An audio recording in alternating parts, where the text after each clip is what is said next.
was to never give up on your dreams. Sempre, sempre follow your dreams e sempre sa que sempre tem uma esperança, sempre tem uma ilusão e sempre, sempre, sempre para poder lograr algo, você esforçar mesmo, você tem hobby, disciplina e sempre querer de Deus para sobrar. É um que quer, tá, é um que persevera. Nós alanta com de sonho, de esperança e de ilusão para sobrar awe nós vai tomar vuelo para nos vai representar Aruba internacionalmente na Punta Cana.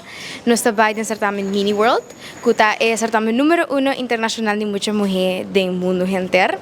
Me está muito contento para representar, me dá de duas chances para representar Aruba internacionalmente em certamen internacional.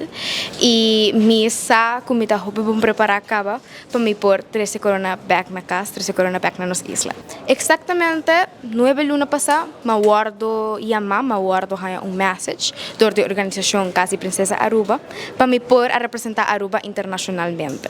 Desde o momento aí, me decidi de mim mês, como também começar a preparar meu mês, desde janeiro de aqui, até atual que está o resultado final, que está outubro de aqui, como também representar Aruba. Esta uma preparação bastante extenso, de hobby sacrifício, hobby esforço, pero hoje em dia me dá hobby para de vista que o resultado que nós temos, tá o resultado que Aruba entra por wak. Visão me apoio nang de mais grande que também dos maior na minha mama com minha tata, mi estilista Roberto Avalo de Salon Aruba e meus amigo nang Ilin Caminata, Minister Juvenil de Enseñanza do Parlamento Juvenil e Philip Johnson Martinez, meu amigo nang do Parlamento Juvenil, Minister Juvenil de Ciência e Meio Ambiente. Nós temos schedule antes de nos pai e me saco é programa bastante extenso, mas é de pai acaba me tem bastante experiência dentro aqui, dus me saco é programa tá, pero nós está de riba nos mês daqui com nós tá hasi, dentro horário nang sempre diga trempang e sempre tá responsável.